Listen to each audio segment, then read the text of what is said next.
Bonjour les gens. Cette semaine, c'est la rentrée scolaire officiellement. Vous êtes nombreux à nous poser beaucoup de questions justement sur comment organiser l'école en voyage. Et on s'est dit que le mieux c'était de vous emmener avec nous. Et puis on se retrouve à la fin de la vidéo et je vous expliquerai 2-3 petites choses. Allez, c'est parti. Ce matin, on s'est réveillé sur notre petite plage. Et puis là, on est venu visiter le Irish National Park, qui retrace l'histoire de l'Irlande. Donc on va aller découvrir ça tout de suite.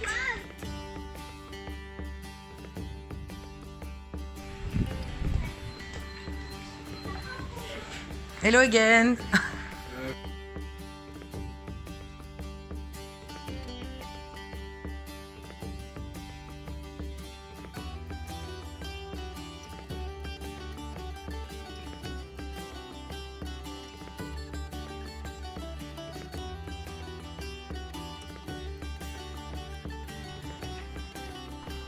Ici, ça explique que les premiers hommes à avoir emménagé ici en Irlande, c'était il y a 9000 ans. Donc là, si on est dans l'échelle du temps, aujourd'hui on est là. Là, on est en l'an 2000. 1, 2, 3, 4, 5, 6, 7, 8, 9. Donc on est en moins 7000. Et donc, ils vivaient de quoi? À votre avis? Comment ils se nourrissaient? De coquilles Saint-Jacques. Donc, qu'est-ce que c'est comme activité? De la pêche, exact. Et quoi d'autre? Qu'est-ce qu'ils chassaient? Chasse. Ouais. Les sangliers. Des sangliers. Exactement. C'est à peu près.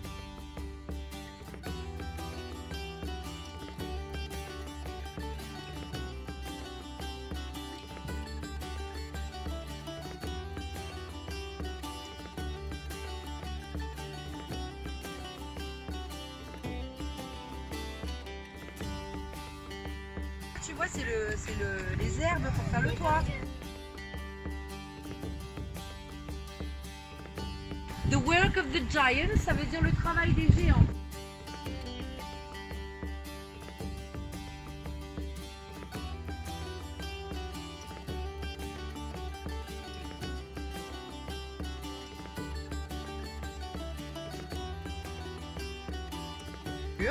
Qui est apparu en Irlande il y a environ 1700 ans, donc en 300 ans.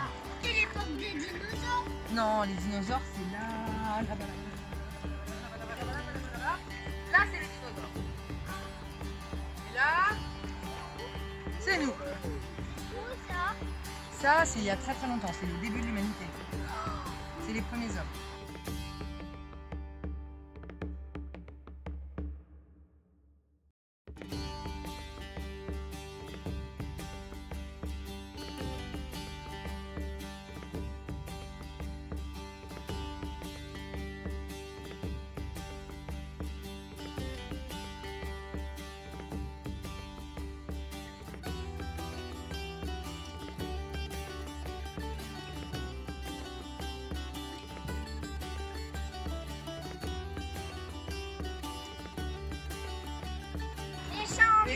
Oui, dis donc, qui nous attaque?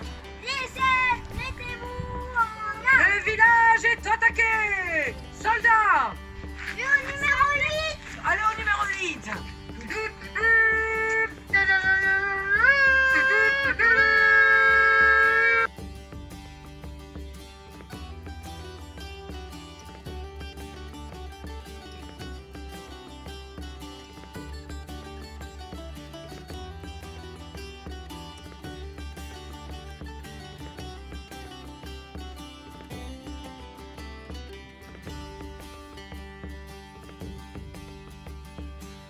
Avant les stylos, on écrivait, c'est pour ça qu'on dit prendre la plume au clair de la lune. Prête-moi ta plume pour écrire un mot, parce qu'avant on écrivait avec des plumes.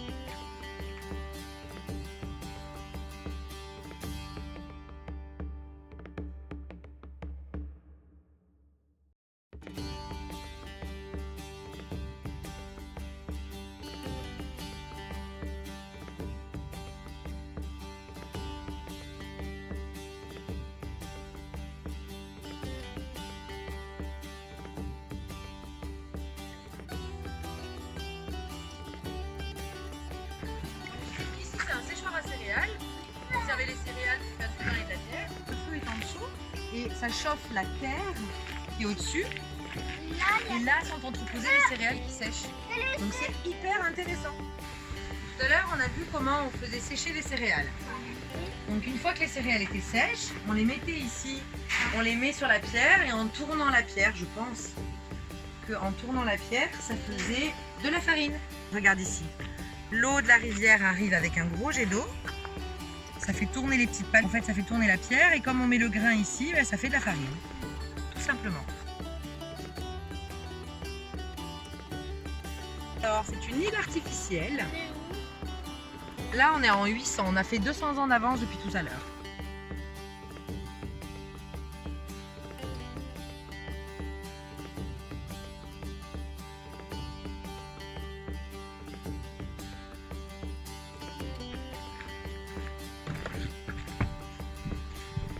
Toc, toc, toc.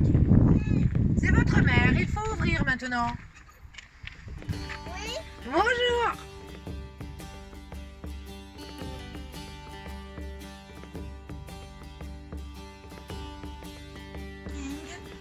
Débarqué en Irlande.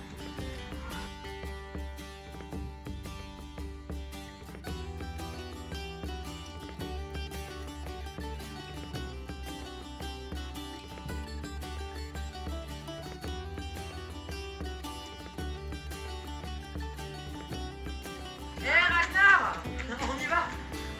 À l'assaut des Anglais. Moi, je suis le chef.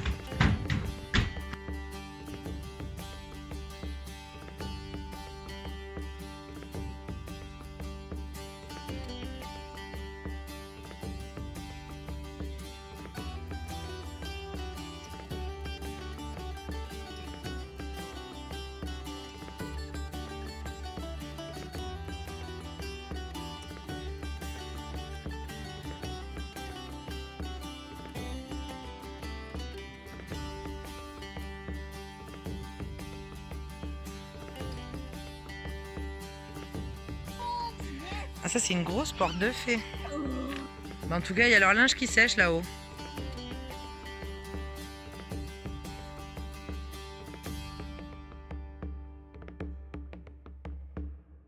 Cette journée d'école se termine. J'espère que vous avez apprécié de partager ce moment avec nous. Je voulais quand même revenir un petit peu rapidement sur la manière dont on aborde l'école en voyage. La première chose à savoir, c'est que contrairement à ce que beaucoup de personnes pensent, l'école n'est pas obligatoire, c'est l'instruction qui est obligatoire. Et donc nous apportons de l'instruction à nos enfants, ce qu'on appelle l'IEF, l'instruction en famille. On va aller avec eux vers des apprentissages, que ce soit comme aujourd'hui la découverte de l'histoire, entre autres, puisqu'ils ont quand même fait aussi pas mal de sport, et puis ils ont compté, et puis ils ont réfléchi, ils ont manipulé beaucoup aussi. C'est ce en quoi on croit nous, puisque c'est en faisant qu'on apprend.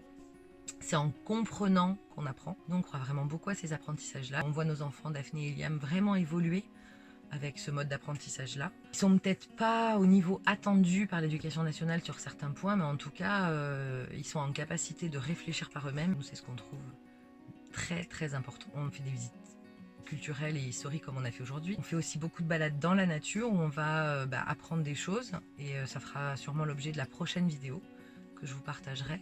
On fait aussi un petit peu de formel, c'est-à-dire qu'on va prendre les cahiers, les crayons pour pratiquer l'écriture, la lecture, les mathématiques de manière plus cadrée. C'est pas le cœur de l'éducation et de l'instruction qu'on leur fournit en tout cas cette année, sachant que pour Liam l'instruction n'était pas obligatoire jusqu'à cette rentrée puisqu'il n'avait pas 6 ans. Et pour Daphné, on attend un niveau CE1. On n'est pas inquiet quant à leur capacité d'acquérir ce qui est attendu d'eux. Mais c'est vrai que comme on aborde le voyage sur du long terme, on ne se dit pas que voilà, l'année prochaine il faut qu'ils retournent à l'école et qu'ils rentrent dans les cases. Donc on va les laisser évoluer et apprendre en fonction des domaines qui les intéressent vraiment. Et c'est à notre sens la meilleure façon d'apprendre. En tout cas de retenir puisqu'ils sont intéressés, ils sont curieux, donc ils retiennent les choses. On a d'autres supports, ça pourra faire l'objet d'une autre vidéo si vous le souhaitez. Sur lesquels on travaille, je pourrais vous montrer tout ça. La majorité du temps, ils sont tellement curieux qu'il suffit qu'ils nous posent des questions et on prend le temps d'y répondre. Et le langage beaucoup, parce que c'est vrai que pour leur âge, ils s'expriment vraiment très très bien. Et puis on travaille évidemment là en ce moment on est en Irlande, donc on travaille l'anglais, on a abordé l'italien. Et puis aussi on travaille beaucoup sur l'autonomie, de leur confier des tâches. Donc tout ça mélangé tous les jours, quotidiennement, 24 heures sur 24, 7 jours sur 7. C'est notre façon d'envisager en tout cas l'école en voyage. Sur ce, si vous avez aimé cette vidéo, vous pouvez la partager, notamment auprès des grands-parents pour ceux qui souhaitent se lancer dans l'aventure et qui veulent les rassurer. Nos enfants sont épanouis, n'est-ce pas Daphné? Elle vient de me rejoindre. Nos enfants... Oh, on te voit pas. Oui, t'es trop petite. Nos enfants sont épanouis ou pas? Ça veut dire Ça veut dire quoi? Et voilà, encore une question. Ça veut dire être très heureux? oui. Oui. Est-ce que tu aimes la façon dont on fait l'école? Oui. Et c'est quoi faire l'école avec le voyage? Visiter. Entre autres, et quoi d'autre? Apprendre à lire, à écrire, Et quoi d'autre? les mathématiques. On fait des mathématiques, non? Ah oui, Liam il en a fait ce matin. Il y en a fait ce matin. Comment on apprend encore? Avec de la patience. Ah oui. Et on apprend aussi quand on rencontre d'autres voyageurs. Ça, j'ai oublié de le dire. On rencontre d'autres voyageurs qui ont des connaissances que nous, on n'a pas. Et je pense notamment à Alice et Thomas, qui étaient biologistes et qui vous ont beaucoup appris sur les tortues et les serpents. Ça, c'était super intéressant. On avait un serpent. Oui, il vous a Et expliqué. 2 tortues. Tiens, je peux mettre le lien de leur chaîne en dessous si ça vous intéresse. Ils font des vidéos très intéressantes. Bref, je m'égare, ça va durer 2 heures cette vidéo. Ça fait déjà 7 minutes que je tourne, il va falloir que je coupe tout ça. En résumé, mademoiselle Daphné, est-ce que vous êtes heureuse de faire l'école avec nous en voyage? Oui. Et on apprend des choses quand on rencontre des gens, quand on visite des choses, Oui. quand vous nous posez 20 milliards de questions par jour, quand vous prenez des livres. Oui. On Et- prend souvent des livres le soir. Oui, et on apprend plein de choses tout le temps. Oui. Donc c'est cool. Et on leur dit abonnez-vous. Ouais, Abonnez-vous. Que maman elle fasse pas des montages pour rien, tu peux leur dire. Ah ouais. Abonnez-vous. Ah ouais, ma maman elle prend 3 heures sur son ordi pour faire une vidéo, alors likez. Ah la table. Bon allez, on leur fait des bisous. Bisous.